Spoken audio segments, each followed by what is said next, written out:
Bem-vindos ao nosso lanche da tarde. Nós estamos aqui reunidas porque, apesar de não ser numa frequência que a gente desejaria, né, de vez em quando a gente se encontra em doses homeopáticas, repetidas, mas nem tanto quanto a gente gostaria. Não tão constantes. Não tão constantes, né? A gente resolveu, então, se reunir aqui para... A gente teve essa ideia de compartilhar as nossas conversas, né? Que tem sido absolutamente incríveis com relação ao conhecimento de substâncias, né, que podem ser utilizadas como medicamentos que curam. Então, a gente achou legal fazer essa sessão de alimentos que são medicamentos, né? Paulinha, quer explicar? Explico. Bom, nós somos amigas já há muitos anos, não convém falar quantos anos, né? E a gente tem o costume de conhecer cafeterias e tomar um café juntas. E nessa história de estar numa cafeteria, a gente olha um alimento e fala: nossa, esse alimento também é um medicamento? Quais são as propriedades, desde nutricional até homeopática deste alimento? E vão surgindo mil ideias até que surgiu essa ideia, né, Rosana? Exatamente. A gente resolveu fazer essa conexão. Então, eu vou começar apresentando, né, as minhas amigas. E começando pela Rocio, que está aqui ao meu lado direito. A Rocio é farmacêutica homeopata, né? Ela é também professora do Centro de Especialização de Homeopatia de Londrina e está com a gente no Clube da Homeopatia. Então, a Rocio é responsável por essa alquimia incrível que transforma uma substância da natureza em medicamento homeopático. Então, hoje nós vamos falar, vou começar com os spoilers. Adoro. Vamos falar de duas substâncias que são muito usadas no dia a dia na nossa comida, né, que é o alho e a cebola. E como eles podem ser transformados em medicamentos.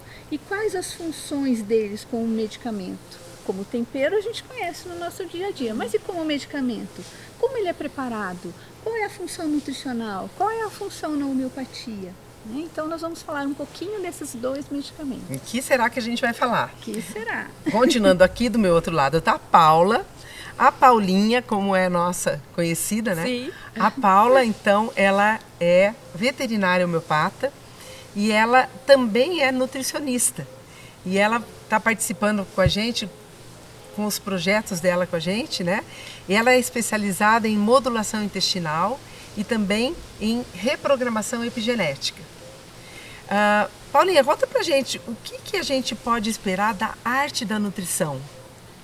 Eu vou trazer um pouquinho para a nossa roda de conversa os benefícios dos alimentos, né? Quais são os principais compostos ativos presentes, qual é a melhor forma de absorver esses compostos ativos, né? Junto com a Sara e dicas da Nutri, até o horário onde está tomando, onde está comendo. Então... Que legal, muito legal. E aí nós temos também a Sara, que participa conosco do Clube da Homeopatia, que veio falar com a gente um pouquinho. Ela é chefe em gastronomia funcional e também ela é proprietária do Empório de la Vita. E estará conosco aqui dando dicas, né, de receitas e preparações. O que você trouxe pra gente hoje aqui, Sara? Então, primeiramente, é uma honra estar aqui com a farmacêutica que manipula os meus medicamentos, a minha médica homeopata e a minha Nutri, e também minha irmã. E eu, né, nessa ideia funcional, a gente vai trazer receitas práticas e funcionais utilizando os medicamentos, que são alimentos de uma maneira diferente que a gente não está acostumado a utilizar no dia a dia e que fique gostoso acima de tudo. Gente, que delícia essa conexão. Vocês já perceberam que vai ser uma delícia, né? Mas antes eu tenho que te apresentar. Ah, sim. A Rosana é a nossa médica homeopata, também professora do Centro de Especialização de Homeopatia aqui de Londrina e a nossa anfitriã de hoje. Perfeito, perfeito. Então nós estamos aqui, né? Eu acho que é uma somatória de profissões, né, diárias, e que a gente vai interligar tudo isso, dando muitas dicas. Paulinha, você que está nessa vibe de nutrição, que é tão importante e tão desconhecida para todos nós, fala um pouquinho. Porque a informação é sempre bem-vinda, né? Não só para os profissionais que estão nos acompanhando, mas também para a população em geral que faz uso dos temperos, dos alimentos que são medicamentos, que faz uso da homeopatia, que está interessada numa nutrição cada vez mais saudável, né? Conta pra gente então. Eu vou começar com uma pergunta. Oba. Eu quero saber, por exemplo, por que a cebola, que é uma das personagens nossas hoje, por que a cebola deixa um cheiro que a gente não consegue ficar perto do marido ou do namorado?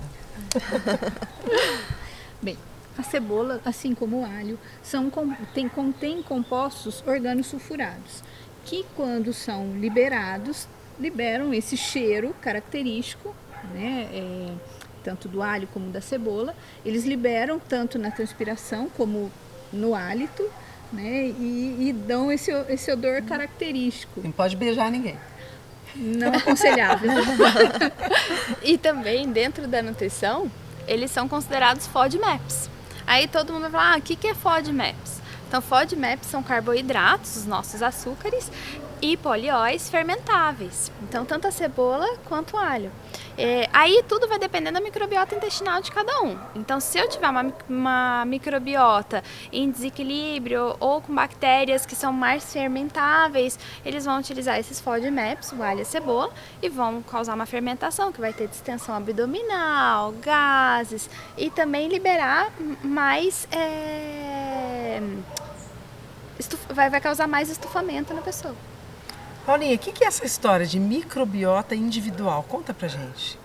A microbiota, ela é um conjunto de bactérias presente no nosso intestino. E a microbiota, ela é individual, então é como se fosse um RG nosso, que a gente tem desde quando a gente nasceu, já na gestação ela é formada até mais ou menos 2 a 5 anos de vida.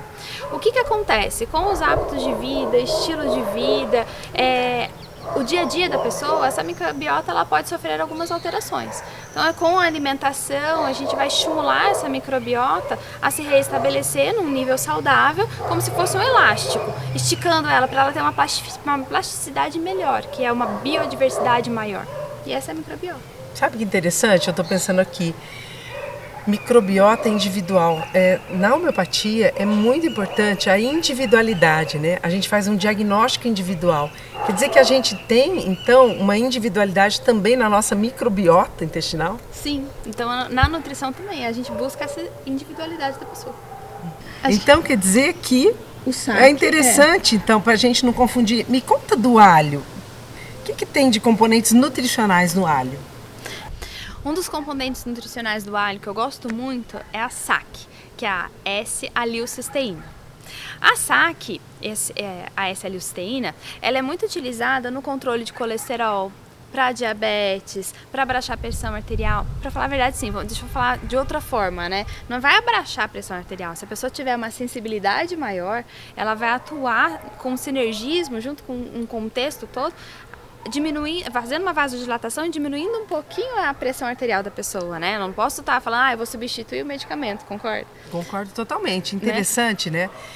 Que falando um pouquinho da medicina homeopática, né? Que carrega essa informação dos elementos da natureza, quando é transformado esse elemento, essa origem, né? A substância é transformada através da farmacotécnica homeopática num medicamento homeopático. É muito interessante isso que a Paula falou, 2 coisas que me chamaram a atenção. Por exemplo, nessa questão da N-acetilcisteína. Não. S-acetilcisteína. Qual é a diferença, então? NAC ou SAC? Alicilcisteína. O que é NAC e o que é SAC? Explica pra gente. NAC é N-acetilcisteína. Isso. E SAC, S-acetilcisteína, mas elas são da mesma... Alicilcisteína. Essa, até eu trocando. S-alicilcisteína. Qual que é a diferença, Rocio? Ambos são compostos de cisteína, ambos têm propriedade mucolítica e ajudam, né, a dissolver as secreções, só que no alho é característico. Não a NAC, A SAC. E vejam que interessante, se a gente for fazer uma analogia, né, entre o medicamento Allium sativa, que é o medicamento homeopático derivado do alho, a gente tem como indicação ser essa substância que pode atuar nas secreções catarrais, nas secreções com muco, né? No comprometimento da árvore respiratória. Ô, Sil, e a gente escuta muito falar só de cápsula de alho. É essa forma que é utilizada? Não, normalmente a mais comum é a cápsula de óleo de alho, que é o alho prensado a frio, só que ele contém esses componentes sulfurados que no organismo vai liberar os odores. E o organismo vai produzir a saque, mas uma quantidade muito menor. O que vai no extrato de óleo de alho, o alho negro, envelhecido, né? Envelhecido, é que já produziu, já transformou, já fermentou isso daí, já transformou, esses açúcares foram fermentados e transformados em saque, e o organismo absorve melhor e já tem uma função muito mais potente do que o óleo, né? Sabe que a Rocio falando, eu lembrei até de um estudo. Foi feito um estudo científico e as pessoas foram suplementadas com cápsula de extrato de alho seco envelhecido, e depois de 2 semanas diminuiu resistência à insulina, o nível mesmo de insulina e até o nível de glicose dessas pessoas que estavam em pré-diabetes. O meu pai tinha um hábito de deixar um dente de alho na água durante toda a noite e de manhã tomar aquela água. Sim. Faz sentido isso? Faz sentido. Libera os componentes, já sofreu um pouco da degradação, né? A alicina já sofreu um pouco da degradação, ainda tem compostos sulfurados, mas que já ajuda, o organismo absorve e vai ter as funções. E por que melhoraria isso? Meu pai antihipertensivo, ele também é mucolítico, bactericida. Inclusive Pasteur falou comprovou a atividade bactericida do alho. Era usado na guerra como cicatrizante. Olha que legal. Não, e essa saque que a gente está conversando, ela é hidrossolúvel. Sim. Então o seu pai provavelmente absorveria mais ela do que os compostos lipossolúveis que não trariam tanto benefício. Quando ele colocava na água a noite toda. Paula, e aí não depende, isso não é individual, a microbiota é boa para a microbiota de todo mundo. Isso assim, seria um dente de alho por dia, seria excelente, assim, benéfico para todo mundo, mas tem um segredo nessa área. Sim, a forma de preparo, porque não adianta você só pegar o alho e colocar lá na panela ele inteiro, não vai ser assim que vai ser utilizado. Quanto mais você picar, bem picadinho, e deixar 10 minutos lá ele esperando um pouquinho, vai fazendo outra coisa, que daí vai reagir melhor, que você pode explicar melhor. Porque vai ter a quebra das células do alho, então a gente tem a liberação da enzima que vai digerir o composto que a Rocio falou, então eliminando esses compostos voláteis mais fácil, deixando menor gosto na comida e liberando as propriedades benéficas. E as pessoas antigamente utilizavam até no pilão, né? Quem tem pilão em casa que macera o alho, pode ser uma forma, em vez de ter que picar picadinho, já macera e espera lá os 10 minutinhos. O pesto que a gente utilizou aqui hoje, ele foi feito com manjericão, o alho picadinho, esperado 10 minutos, refogado no azeite, castanha do Pará, água. Por que água? Beneficamente, por causa da saque. Da saque, deve ser mais hidrossolúvel. E daí, toda vez que eu tenho que fazer uma receita, eu tenho que picar e esperar 10 minutos? Não, eu posso otimizar meu tempo, eu posso já picar uma grande quantidade, deixar esperar dos 10 minutos, colocar num potinho de vidro fechado na geladeira, de preferencialmente escuro, e utilizar durante a semana. Vai ficar muito mais prático, porque ninguém tem tempo de ficar esperando 10 minutos todo dia, né? Gente, por isso cada vez que eu sento com essas meninas eu aprendo cada vez mais. Então a gente tem que cortar o alho ou macerar e aguardar um pouquinho. Entenderam? Segredo. Muito bom. Então, quer dizer que os antigos não estavam errados. Minha avó fazia isso. Fazia já a pasta de alho, ela já deixava pronta para utilizar. Eu lembro muito que ajudei muito a descascar alho para fazer a pastinha para deixar pronta, para facilitar o dia a dia. Tá vendo? Vovó tinha razão. E Rô, homeopatia, onde mais que a gente vai utilizar o alho? Então, Paula, quando você falava do alho sativa, que tem a propriedade leve de vasodilatação e por isso mesmo o alho pode beneficiar pacientes que têm uma tendência a ter hipertensão arterial, porque, claro, uma vasodilatação acaba baixando a pressão. Eu fiquei lembrando que na matéria médica do Allium sativum, Uma das indicações terapêuticas para o paciente que vai se tratar com homeopatia é justamente a hipertensão arterial, por exemplo. Esse paciente pode se beneficiar. Além do que, o alho substância, né, também tem uma propriedade que é antiagregante plaquetária. E olha que interessante, ele afina o sangue. A gente deve tomar cuidado com pessoas super sensíveis, né, que tem essa tendência, né, que afinar o sangue, a ter essa antiaderência plaquetária. Quando comem grandes quantidades de alho, os super sensíveis podem até na suplementação. ter hemorragia na suplementação. E aí, transportando isso para o tratamento homeopático, porque, como todo homeopata bem sabe, né, o que provoca na pessoa saudável vai curar na pessoa doente. A homeopatia, esse é um dos princípios da homeopatia, é a lei dos semelhantes que a gente fala, né? Então, nesses casos, nessas indicações, por exemplo, o alho pode beneficiar pessoas que tenham o quadro clínico de trombose venosa, por exemplo, né? E facilitar também como essa indicação terapêutica. Olha que legal. Além de que vocês estavam falando, né? Do muco, que como eu já falei, o muco também, o alho é um grande parceiro, vamos dizer, do médico homeopata, naquelas secreções, naqueles sintomas semelhantes, né, onde o paciente, por exemplo, tem um quadro catarral, um quadro gripal, e ele tem secreções muito escoriantes, lacrimais, por exemplo, e suaves no nariz. Olha que interessante. São peculiaridades assim que a gente vai fazer numa consulta homeopática, né? Escolher o medicamento que apresente os sintomas mais semelhantes. Diferente da cebola. Vamos falar da cebola? Vamos falar. Diferente da cebola. Por exemplo, a cebola tem o nome de Allium cepa. É também um grande tempero amplamente utilizado na nossa culinária, né? E a cebola, o Allium cepa, já tem, é muito conhecido dos médicos homeopatas no tratamento das gripes, né?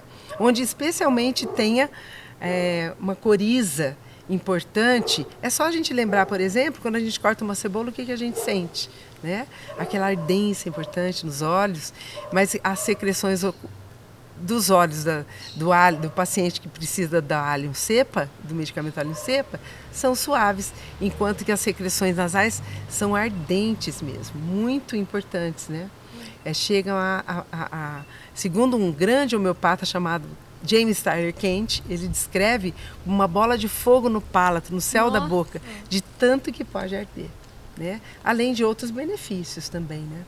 Por exemplo, aqui emendando, aproveitando a presença de todos vocês, a gente sabe que a cebola é um alimento flatulento e dá gases, né? E também na indicação homeopática é um grande medicamento, por exemplo, para tratar a cólica do recém-nascido, por exemplo, aquela cólica que forma uma flatulência e que tem um mau cheiro, inclusive, nos gases. Ai. Especialmente se o bebê tiver obstrução nasal, que é um outro sintoma importante, né?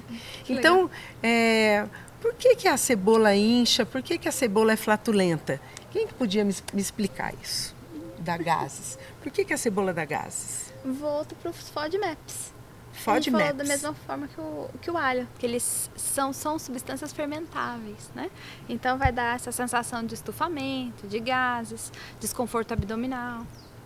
Fora os compostos organosulfurados, né, Rosa? Como assim? O cheiro característico do enxofre, dos compostos organosulfurados, da flatulência. Então, o cheiro lembra a cebola, né? Cheiro de alho e cebola é característico por causa desses compostos ricos em enxofre. Sara, você trouxe alguma coisa com cebola aí pra gente? Esse patê aqui, ó, que Conta eu sei pra que nós. você gosta de uma dieta mediterrânea, Adoro. então fiz em sua homenagem. Ele é feito com castanha de caju, cebola caramelizada com calda de tâmara, azeite, sal, cúrcuma, um pouquinho. Depois você vai experimentar, que vai poder ser experimentado com esse cracker também low carb, também feito com sementes, chia, gergelim, psyllium, aveia, rica em fibra. Mas no cracker tem um segredo, né, Sara? Tem, que é o sal da Nutri. É um sal anti-inflamatório. Porque qual é o benefício, um dos principais benefícios da cebola? Que é a quercetina. né? Quercetina? A quercetina, que é um antioxidante, acho que hoje é um dos antioxidantes mais estudados, mais utilizados, mais manipulados, né, Rocio? Porque ela tem inúmeros benefícios e a quercetina está na casca da cebola. Então, o que eu faço? Eu vou acumulando a casca da cebola no dia a dia, de preferência uma cebola orgânica, né? E daí eu deixo ela secar, daí eu coloco casca de umas 6 cebolas com uma colher de sopa de sal, uma colher de sobremesa de cúrcuma ativada da floresta.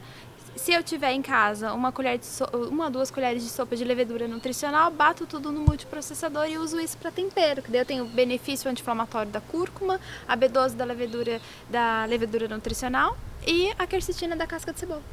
Que legal, muito bom. Rocio, uma curiosidade, qualquer cebola pode ser usada para fazer o remédio homeopático? Não, o medicamento homeopático, um alho, um cepa, é feito da cebola roxa. Ah, Sim, Cebola roxa? da cebola roxa. Essa aqui então. Essa daí. Tem diferença? Especialmente, tem diferença. Tem vários tipos de cebola. Cebola branca, cebola amarela, cebola mais comum, né? Cebola amarela, cebola roxa, de tamanhos de bulbos maiores. Mas especialmente o da homeopatia é feito com a cebola roxa.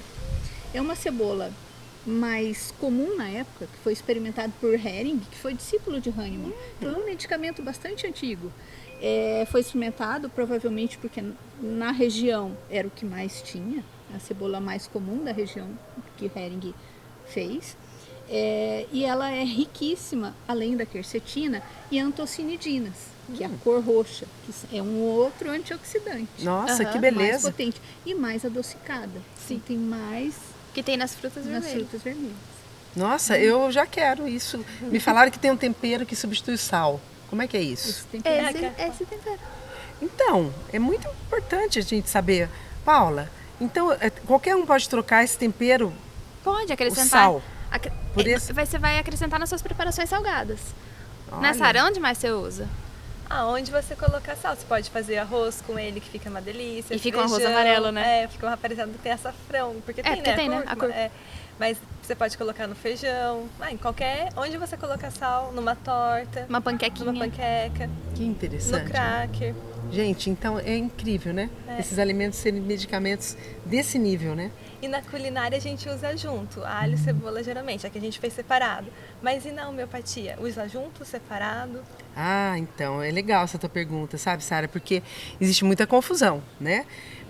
Dr. Hahnemann, que foi o criador da homeopatia, ele experimentou um medicamento por vez, né? O que quer dizer isso? Um dos pilares da homeopatia, às vezes, além da lei dos semelhantes, né? O que provoca na pessoa saudável vai curar na pessoa doente. Um outro pilar é a experimentação em pessoas saudáveis, que vai despertar sintomas nessas pessoas sensíveis para tratar aqueles mesmos sintomas que vêm com as pessoas doentes. Então, o que provoca também cura. Vejam que lógica diferente. Por isso que as pessoas se confundem um pouco na homeopatia, né? Mas assim, na verdade, a experimentação foi feita com uma substância por vez, né? Uma de cada vez. Sim. E embora a gente tenha na nossa culinária, né? A gente tenha um mix, né? De temperos que são alimentos, que são medicamentos. E é isso que a gente quer trazer para a gente refletir aqui um pouquinho. E vejam que interessante, né? Os sintomas homeopáticos que pedem a atuação do medicamento alho-cepa, não tem só sintomas respiratórios de gripe. A gente tem também sintomas mentais e emocionais. E aí a gente pode fazer analogias com as próprias substâncias que está na natureza. A cebola, por exemplo,